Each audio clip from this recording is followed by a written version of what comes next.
Editing user permissions, self-onboarding.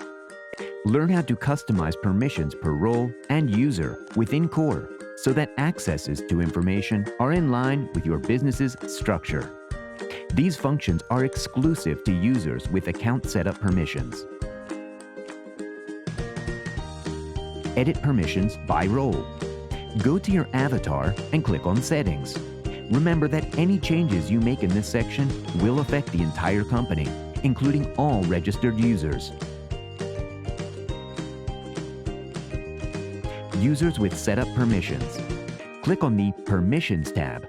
Here you will see the 6 types of users: C-level, director, project manager, collaborator, freelancer, and client.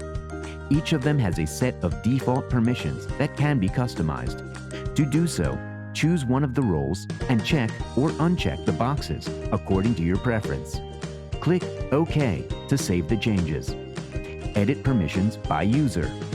If you are looking to modify the permissions and accesses of a particular user, go to the Users section. Filter by name and click on the drop-down menu and select the Edit option. Here, you will be able to change the role and permissions of the selected user. Don't forget to click OK to save.